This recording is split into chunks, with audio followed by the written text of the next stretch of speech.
Hello guys, on the way tayo sa isang place kung saan natin imi-meet si Sir Mark. Siya yung merong Mavic 4 Pro. So matagal na tayong naghahanap ng meron ito para yun ang i-review natin. So papunta na tayo ngayon doon para i-meet natin siya. By the way, si Sir Mark, isa rin siyang content creator sa Facebook. So ang mga ano niya, ang mga content niya ay about rice hunting, money hunting. And then ngayon sinasamahan niya rin yung drone. At bumili siya ng Mavic 4 Pro. So imagine, meron na siyang Mavic 4 Pro. At tayo, nagba-vlog tayo ng drone, pero hanggang ngayon wala pa rin tayong sariling Mavic 4 Pro, di ba? Ang saya-saya.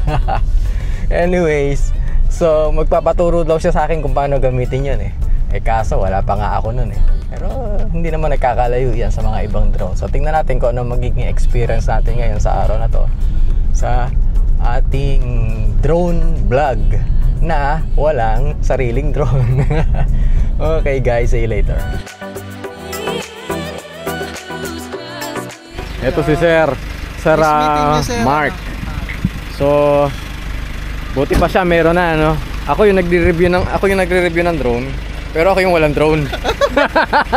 Siyempre, kaya tayo nagkipag-meet po kay Sir Omel Cruz para siyempre, alam niyo naman pagdating sa kanya, siya po yung legendary pagdating sa drone. Alam niyo naman siguro yung palusot, no? Tayo dyan, palusot pala. Kaya pala gustong makipag-meet ito, palusot pala yung gusto. Siyempre, imagine mo yung presyo niyan, 181,000 yan, papalusutin lang natin. Siyempre, alam ko naman na ipagkakatiwala ko sa ito, sir. Yan. So, 181,290. Yan itong, at actually, binilang ko na rin din ng sir, itong hard case na. Siyempre, mamahalin tong drone para at least safety sa pagta-travel natin. Ito naman, naka-hard case pa. Pag pinalusot naman natin, wala naman siya sa hard case niya. Pag tumama, yan, sira-sira. So, hindi mamaya, sige, subukan. Hindi ko naman palulusutin, pero itatry natin yung mga features niya. Siguro mga konting tips kung ano yun. Ang totoo niyan, hindi pa ako nakahawak niyan, kaya ako muna tuturuan mo. Ito yung kanyang channel. Yun, sa Facebook, Mark Agamanos. Oo, yan. Alam niyo ba kung ano ginagawa niya sa Facebook niya? Papamigay ng bigas yan. I-follow nyo na. Nagpapamigay yan ng bigas. Oo, kaya yung mga hindi pa nakakakilala. Tsaka siya yung siya yung nag-viral na video ng Mavic 4. Testing natin mga idol na itong bago nating drone. Ayan, DJI Mavic Pro. Ayan, ito naman po yung remote niya. RC2 Pro. Ayan, so testing na natin. Excited na kung paliparin niya siya. Automatic kasi siya. Pag binuksan natin itong mga arms niya, automatic nagaan itong drone. Ayun. Baka magpapamigay ka bigas. 15,000. Oo, pumasok na talaga followers. Ang dami Grabe talaga ito. 50,000 followers, wow. Nasa 400,000 na yung followers mo, di ba? 400 na. Magpa-500 na yata. Dami na. Ako wala pa nga 100 eh. Hindi ko alam kung kailan ako mag-100. Panay lang ang view ng mga followers ko pero hindi naman nagsusubscribe. Ganda Alam mo ba ngayon lang ako nakakita nito? Tapos titiwala ka kagad sa akin, napapaliparin ko. Idol tayo. Ganda. Uy, pinuno talaga. Ang hina ng ilaw, ganun pala talaga to. Yan, medyo mahina yung ilaw niya. Kumpara sa Mavic 3, ang lakas ng ilaw ng Mavic 3. Ano na yung drone mo dati? Dati bumibili ako Altitude Digital. Ang una kong binili sa Shopee, yung tig-1,000, doon muna ako nag-practice. Ngayon, nang pumunta kami ng Bantayan Island doon, nag-swimming na sa isla, and then may nakita ako doon na taga dito sa Maynila. Kumbaga na-convince ako na ganitong bili mong drone. So, bagong labas ng DJI Mini 3. And then pagkatapos ng Mini 3, gusto kong siyempre medyo sa hangin. Minsan kasi pinupuntan natin mga matataas. Kaya ang sunod na binili natin yung Air 3. And then lumabas ng Avata 2. After ng Avata 2, nainggan na naman ako sa Neo. And then Flip, Air 3S. Lahat na yun, sir, binenta ko dahil lang ito. Okay. So hindi ka na pala bagito sa drone. Talagang expert na pala sa pagdo-drone to, marami na pala. So imagine, may Air 3, may Air 3S, may Avata 2. Tapos binenta niya lahat para makuha niya to. Matindi. Parang ganun din mangyayari sa akin. Ang hinahanap ko, creator combo rin. Mas maganda. Wala kasing makuha eh. Ang meron yung isa, yung FNC, yung Flymore combo lang. Meron, sir. Yun nga, wala. Ang kaibahan nun, wala siya internal na 512 gig. Tama po. At saka wala siyang charger na 200 watts. Ganito yung ito yung yan. Yung kasing charger na to, kayang mag-charge yung 3 battery ng sabay-sabay. So mahigit 1 oras lang, puno yung puno yung 3 batteries. Saka meron din type C. Ito type C na quick yung transfer para mabilis mag-transfer. Ito kasing creator combo, mataas yung files niya kasi meron siyang all intra na file. Kaya siya binigyan ng 512 na internal kasi nga malakas kumain ng memory yan. Ngayon may reason na ako, may dahilan na ako kung bakit kailangan ko na ng Mavic 4. May dumating sa akin accessory, split ND4 pack filters at saka ito circular polarizer. Ito maganda, split ND tapos may polarizer siya na 4 pack. Nakalagay world's first split ND, world's first. So, ibig sabihin, unang-una pa lang yan, Hindi rin basta-basta to, freewheel to eh. Maraming So, hindi ko pa ito binubuksan eh. Ito isa, binuksan ko, tinignan ko. Yan, sabi ko, ang laki pala ng filter. Sabi ko, ganito pala kalaki. Ang filter. Ibig sabihin, malaki ang camera ng Mavic 4 Pro. Hindi pa ako nakita kasi may takip pa yun eh. Hindi ko pa talaga sinisilip eh. So, try natin. Pwede na bang to? Hindi, ikaw na. Yun eh. Sige lang, sir. So dito siya binubuksan. Pwede ba ako naman ikaw mag-video? Ayan, naging cameraman ko si Sir Mark. Ayun. So magaang naman siya pag walang baterya. So gusto ko makita yung camera niya in real life. Paano ba to? Ganon. Yun. Okay, so ganun kalaki. Hindi pa natanggal to, sabi na. So first time tong matatanggal. Mauna pa ako sa'yo. Mauna pa ako sa'yo magtanggal. So, patong natin dito baba ko muna. So, paano ba naglalagay ng filter? So, pipihitin mo lang ito. Yan, tanggal na. So, mas una pa ako nakapagtanggal kaysa sa may-ari. And then, ito siya. Ito yung ito yung mga connectors niya sa sa electronic ND filter. So, yan yun. Yung darating na ND filter na electronic, dyan nakata. Pero ito naman ito electronic. Pero gawa ito ni Freewell. So alam ko maganda yung quality niya. Yung ganda. Kasya naman pala rito yung luma. Just in case na. Hindi ko alam kung magkano presyo nito eh. Pero pinadala na sa akin ni Freewell yung mga link para malaman nyo kung magkano. At saka kung saan nabibili. Wala sa Lazada, wala sa Shopee. Sa Amazon lang meron. Pero baka naman pag na-post na natin yung video, baka sakali meron na rin dito sa atin. Hopefully. Dito naka-indicate kung paano mo tatanggalin. Tapos meron ditong QR code para malaman mo yung installation. Tapos kung paano mo siya gagamitin. Ito split, split. Ibig sabihin ng split, iba yung sa taas, iba yung sa ilalim. So ND8 saka ND4, yan. Magkaiba yung number. So laman ng box. Okay, ito meron siyang case. Laki ng case, Tapos meron siyang warranty. Then meron siyang meron dito sticker, sticker. Yan. Malaki sticker. Gusto mo sticker? Sticker lang mabibigay ko sa'yo. Yun ito hindi to masyadong malaki. Hindi katulad nito laki nung letter. Ito halos kamukha ito ng original na nakaganyan. Okay. So, based sa liwanag na nakikita ko sa labas, ang sakto dito ay ND16 or ND32. Tama, ND32 tayo. ND32 ang ating gamitin. Nakikita yan eh. Okay, parang masyadong bawasan natin. ND16 lang. Palit tayo. Okay. Yan. Yun So, ang purpose lang naman yan ay para yung liwanag ay yung saktong liwanag yung makuha para magkaroon ng motion blur. Kasi pag merong movement yung video mo, parang natural na kamay mo pag ganyan may motion blur, hindi mo nakikita na maliwanag yung kamay. Yun ang epekto nung na-explain ko naman yan sa mga previous video ko. Itong may polarizer, ito para to sa mga dagat, sa ilog. Kasi minsan nagkakaroon ng glare yung tubig, parang may reflection ba. Nababawasan yung glare. And then, pwede mo makita yung nasa ilalim ng tubig. Yung, halimbawa, ilog. para makita mo ng malinaw yung bato, yung mga buhangin sa ilalim ng tubig or ng dagat. Yan, na-adjust yan. Napipihit ito. Ayan, oh. Yan, umiikot yan. Meron siyang ganyan. Ibig sabihin, ito yung yan yung suggested nilang position. Kasi diyan mo siya i-adjust depende sa linaw ng tubig at saka sa position ng araw. Doon mo makikita yung glare kung mawawala. Sa window kasi pwede mo makita yung loob, pwede hindi mo makita yung loob, depende sa pihit. Halimbawa, yung bintana na yan, pag nahandong ka na sa bintana, dapat doon mo siya i-adjust. Kaso hindi mo siya ma-adjust kasi lumilipad.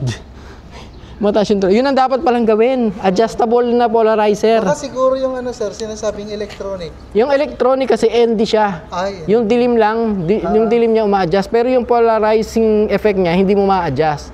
Hindi pa siya pero pag nasimulan na nila yan, adjustable yung ND niya. Ang isusunod nila ron, na-adjust na rin yung polarization niya. Tanong ni Kaap, ano unang pinaandar? Drone o controller? Sir Mark? Ano unang pinaandar pag magpapaandar ka ng drone? Yung controller or yung aircraft? Sa akin, sir, dito ako una eh. Ito una, tama. Oo, tama. Pasado ka na. Pasado ka na. Tama, kasi pag pinaandar mo raw yung drone mo, baka pasukin na interference, lumipad mag-isa. Although hindi naman nangyayari yun. Pero yun ang logic nun. Huwag kang magpapaandar ng drone na hindi umaandar yung controller. Oh, ganda. May ganito ko na, oh. Baka mauna pa yung ganyan ko eh. Bago yung drone, mauna pa yung accessory. Kasi may order na rin akong mga na ganito eh. Yung, tawag ito? Itong jelly case na to. May order na rin ako niyan eh. Oh, para di magasgas eh. Problema eh. Wala naman yung magagasgas. Okay, so mandar na siya. So paandarin muna natin yung controller. Ganito rin yung kinuha ko eh. Kulay gray. Kaya lang, yun lang ang meron ako. Kanina pa, ang kulit ah. And then, eto, pag sinaksa ko to, under na yan kasi nakabukas eh. Tama nga ba? Hindi. Kasi kailangan ko pa rin pindutin yung battery. Unless na isarado ko ulit siguro. Ayan. Under na to? Hindi pa. Kailangan dalawa. Hindi ko pa natry yan. Yung sa Air 3S parang, ayun oh. Dalawa lang. Hindi mo kailangang lahat. Hindi, nabuhay na siya. Yun, ang angas oh. Ayan oh. ND16, ND8. ND16 yung itaas, ND8 yung ilalim. So split ND filter. Kaya pala split. Oo, kaya siya split. Magkaiba siya. Kasi nga daw yung aperture ng dalawang camera magkaiba. Yung opening nila hindi parehas. Bagong-bago pala talaga to. Skip pa yung tutorial oh. Start pre-flight check. Parang pero yan sir, nilagyan ko na ng tempered. Yan. May tempered glass na. Talaga maingat ka sa gamit. Skip, don't show again, confirm para hindi na siya lumalabas kasi hindi naman beginner. Pero kung beginner pa lang kayo, wag niyo skip. Basahin niyo 'yon. Ang gusto ko rito, ang liwanag nito nasa 1,600 yung normal niya, pero umaabot siya ng 2,000 nits. Ganun kaliwanag. Yung kasing RC Pro 1,000 lang eh. Ito sobrang liwanag kahit nasubukan ko na to kahit nasa bilad ka. Nandun ako minsan sa Valenzuela, may shoot ako doon, nasa labas talaga ako, direct araw. Kitang-kita yung screen. Tapos ang tipid pa sa battery nito, 4 hours. Yung kasing RC Pro parang 2 hours lang eh. Mabilis lang. So ito, matipid sa battery, matagal maubos. Tingnan natin kung tama yung settings niya. ISO 120, 2.8. Ayun, nag 0.0 yung kanyang or yung exposure value niya. Normal na yung kanyang nakikita sa 1/120 na shutter speed. So tama lang yung inilagay nating ND filter. Pero naka 2.8 tayo eh. Ibig sabihin bukas pa, pwede pa nating isara yan. Yan, para hindi masyadong silaw. So tamang-tama lang yung nakikita niya. Ang maganda rito yung niya, yung bago niya is yung sa settings ng camera. Pagka inano mo yung white balance, dalawa yung lumalabas na color temperature at saka meron siyang tint. Pwede mong i-adjust na 5600 and then yung tint niya pwede mo pang i-adjust. Okay, so ang ganda ng camera nito. Yung zoom niya, tingnan natin 2.5. Yun pasahin pa. Tapos tingnan natin yung 6. Ito na yung 6. Kita na yung ibon. Kung may ibon. Ayan di ba? At saka malinaw yung zoom niya hindi ka malinaw. Pero imagine, sa one shot, gano'n siya kalayo. Layo Gano'n siya kalayo. Ang hirap lang. Ayan, tower. So, isa-center natin yung tower. Pag nasa center na siya, i-6 natin. Tingnan natin kung ano. Yan, oh. Kitang-kita mo yung tower. Oh. Tingnan mo yung tower doon. Oo, layo. Kita niya rito. Tapos, pwede mong i-adjust yung focus. May adjust. Oo, yung focus. Pwede mong i-adjust dito. Yan. Para hindi gumagalaw-galaw. Manual focus. Yan. So, yan. Saan ang focus dyan, sir? Yung... ito, okay. di ba may AF, naka-autofocus. Pag pinit mo siya, magiging manual, and then pwede mo siya i-adjust. Okay. Kung saan talaga gusto mo. Yan. Hindi mo ina-explore to sa akin kasi ang daming nagtatanong. So, kailangan ko siyang i-explore at aralin para yung mga nagtatanong, masagot ko yung mga katanungan. Oo, yung mga tanong nila. Sana nga yung nagtatanong, nagpapajikas man lang Pagka magtanong, wala. Paano napapaikot camera nito? Hindi mo alam. Yung ito, yung ano lang. Dito pag ginanon lang. Pero meron niya na meron niya na makukontrol mo yung pag-ikot. Hindi ko pa natin. Hindi mo alam. Sa master shots lang ako. Meron dito na configuration niya na sa setting, sa control, sa tinatawag na bottom customization. Doon mo makikita yung hold C1 button plus right dial. Yun, Ayun! Umiikot. Halimbawa, inikot kong ganyan, di ba? Tapos gusto ko na ibalik sa dati. Pindutin mo lang ulit yung C1. Okay, bumabalik siya. Tama ba? C1. C1 niya. Okay, ngayon C1, pagka naka-normal, pindutin mo, yuyuko naman. Yan. Kasi ganyan. Okay. Tapos ikot na ganun. Yan Pwede ka na mag-FPV na lipad pero pantay lang ang lipad mo, pero yung camera mo gumaganon ganun. Camera lang pero parang pag pinanood ko to, parang nahihilo lang ako Parang natitrigger yung ang tawag doon, yung vertigo. Paano mo siya pinapalipad? Hand launch? Ganyan. Okay. Yun nakapagpalipad ako ng Mavic 4. Yan. Ayun ako. Tingnan natin ang response. Ganda. Kasi umaandar yung gumagana yung tawag dito. Gumagana yung mga sensors. Kaya swabe siyang gumalaw. Okay. Sa response naman, parehas lang din. Same lang din ang mga Mavic 3, Air 3S, parehas lang din ang response niya. Yung LiDAR niya nandito sa kanan, hindi ko na ipakita. Ito yung LiDAR niya, Ito yung LiDAR niya. Mamaya susubukan natin yung LiDAR. Tahimik nito. Ang tahimik nito. Nakadikit na ako sa kanya pero nakakapagsalita pa rin ako ng maayos. Yung LiDAR kasi na yan, ang maganda sa kanya, kahit wala ka pang home point, wala ka pang GPS, i-take off mo siya, doon rin siya magla-landing. Mamaya doon tayo sa loob. Doon natin pababalikin. Natin kung gaano kabilis. 13 meters per second, 15, 16, 17 meters per second. Balik ko muna kasi masyado malayo. Dati ang pinakamabilis niya ay 17, 18, 19, and 20 meters per second lang yung kaya kong gawin. Kasi ang location namin dito ay mawawala siya. Hindi ko siya pwedeng hayaang mawala Hindi akin to Saka na lang pag akin na yung drone.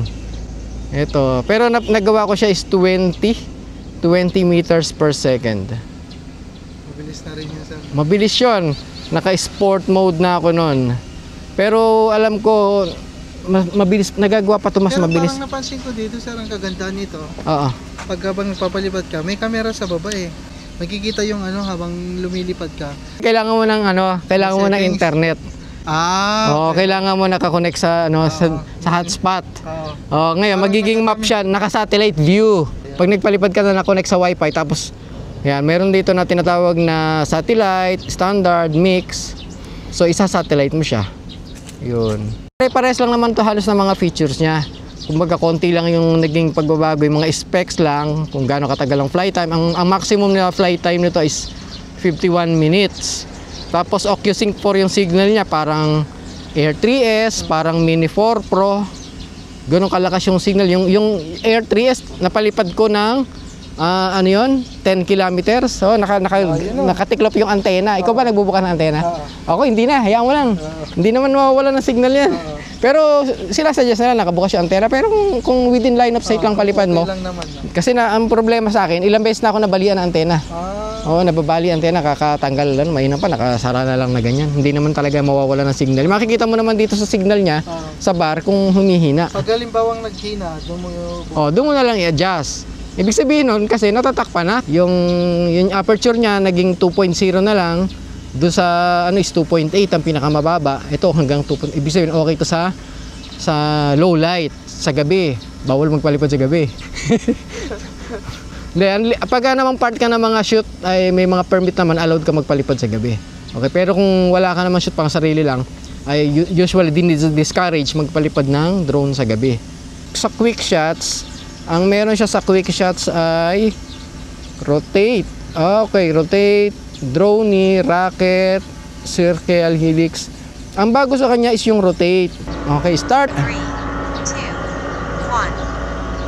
1. Ayan. Ibali, isa-set niya muna sa sagad na ikot. And then, at saka siya po forward habang nagro-rotate clockwise yung kanyang camera. Actually, counterclockwise ang ikot ng camera nito eh. Pero sa view natin, sa video ay clockwise ang rotation. And then stop. Okay, pagkaraan yun na yun. Okay, so wala nang nabago nito. Hyperlapse.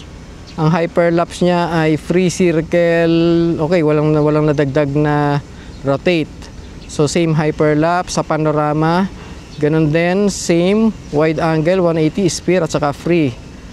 Master shots, sige, try natin yung master shot. Tingnan natin kung may bago. Kung mayroong bago. Ito ay 2 minutes na automated. Kailangan nyo lang ng subject. Kuha tayo ng... Okay, ito gawin natin yung subject. Itong malaki na to. Tingnan natin kung anong gagawin ng master shots. 3, 2, 1. Ito, master shots. So, 2 minutes. Meron pa naman tayong 66%.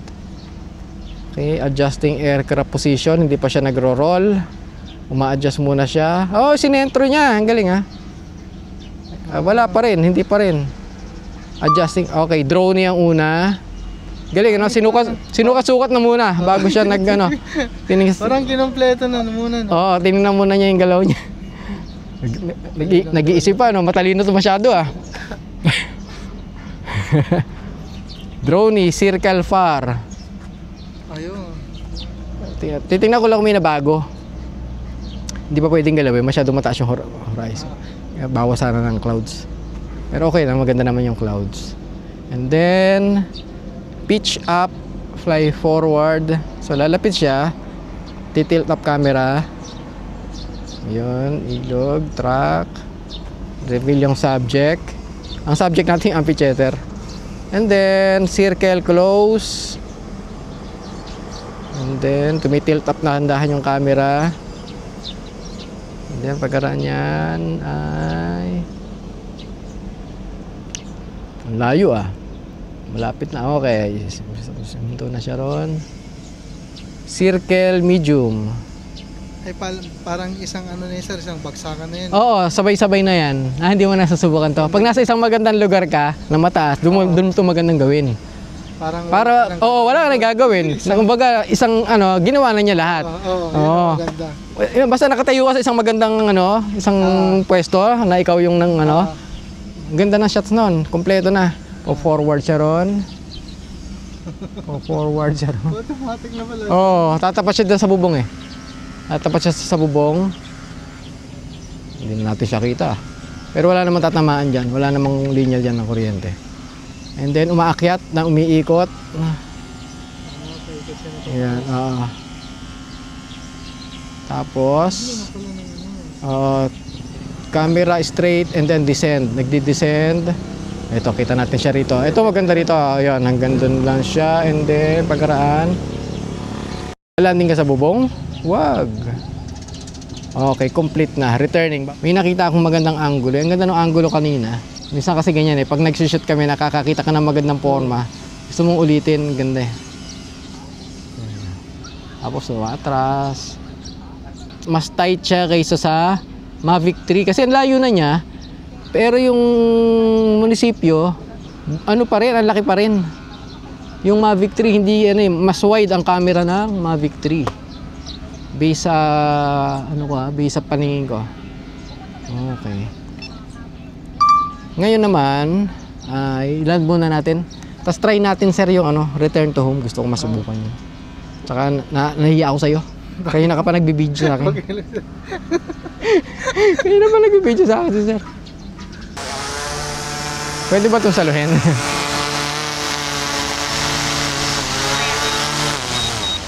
Uy, teka, baka makakalimutan ko.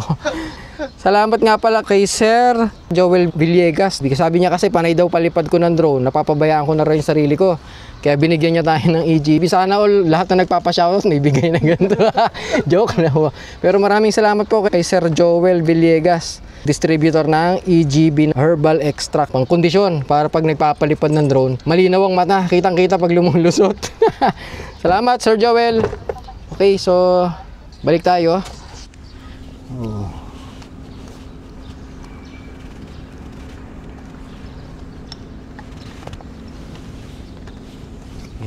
Nagwala na naman yung camera, oh.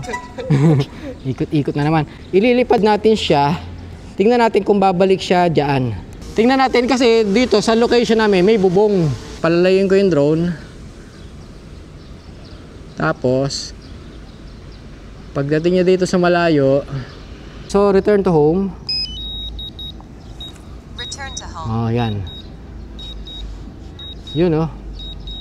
Tingnan natin. Pero dapat naka-ready yung kamay natin sa pose kasi baka mamaya tatama. Sa bagay, meron naman siyang sensor at saka LiDAR. Ayan. Tatapat siya. Hindi siya tumapat. Bumababa na siya. Nandun lang niya talaga. Op. O yun, oh, bumaba na. And then, tingnan natin kung papasok siya rito. Parang Air 3S. Parang Air 3S, ano? Hindi mo atras. Bakal pa rin yung ating ano. Normally kasi ang drone, tatapat yan sa ibabaw at saka siya maglaland. Pero itong mga bagong drone ngayon, ay iba na yung paraan ng pag-return to home niya. Ang galing na. Nakita mo yung puno na yun, may butas na gano'n? Oh, yun ang yata pinapalusot. Ako hindi ko palulusutin to. Ikaw ba gusto mo palulusutin to? Kung akin to. Abangan nyo na lang pagka akin na yung drone. Nang nangyari sa akin sa R3S. Oo. Ngayon, dalawang wire kasi yan eh. Taas baba. Ngayon, Tapos? yung na-sensor ng baba, Ilalim. Tumama sa ibabaw. ganun palang possibility. Sa safety, ilalagay mo siya sa off na ganyan. Ang na-off mo lang yung paligid. Pero yung ilalim, hindi siya na-off. Okay. Para ma-off mo yung ilalim, punta ka pa sa advanced settings. Tapos yun nga yung vision positioning, obstacle sensing, i-off mo yun. Hindi nagagana yung ilalim. Ang problema, pag naka-off yung ilalim, malikot lumipad. Hindi siya stable. Gusto mo makita? Ipad ko muna. Ganyan. Di ba, hindi ba steady siya? Hindi siya gumagalaw. Landing muna. I-off ko Sa paliliparin ko siya na naka-off yun. Tingnan mo malikot na yan. Take off. Home point. Saka hindi siya umaangat, nangangat. Ayan maggalaw na siya. Magalaw siya. Oo, maggalaw na siya. Tapos, pwede mo siyang pababain hanggang ng kababa. Hindi siya magla-landing. Ayan diba? Hindi siya Tapos wari, ibababa mo siya. Dire-diretso yan, mabilis. Hindi yan magpe-preno, kaya ikaw ang magpe-preno sa stick. Manual. Oo, manual yan. Kaya mahirap yan. Pero kahit makadetect yan ng kamay, hindi yan tataas. Halimbawa, kamay ko, pakita ko siya. Hindi siya umaangat. Oo, nawala yung sensor niya sa ilalim. Kasi in-off natin.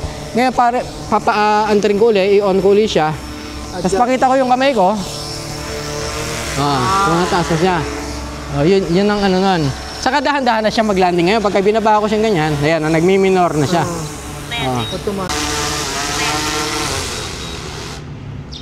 Pero yung mga iba, kinakatch mo sir, yung halimbawa sa dagat, kailangan mo talaga. Oo, sa dagat wala kang option. Kailangan mo siyang saluhin. Oo, kung hindi mo masalo yun, wala na yun. Wala na. Madulas yung kamay ko, binaliktad ko na lang. Pang emergency kasi Emergency na yun. kailangan mo na siyang i-off. Ang record lang nun, para siyang nag-crash.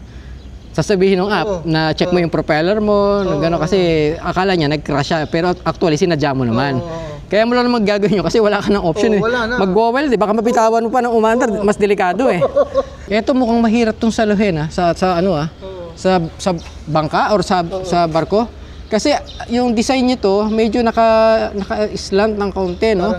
So madulas. kailangan mo itong lagyan ng sticker. Or, saka yung sticker na didikit mo, yung parang makapit sa kamay. Yung makapit sa kamay, para hindi mo siya mabitawan. Kasi pagka gantong-ganto to, mahirap itong saluhin. Pag nasa bangka, ang hirap ito. Yung Mavic 3 nga, mahirap na siyang saluhin. Mas mahirap, lalo mas mahirap ito.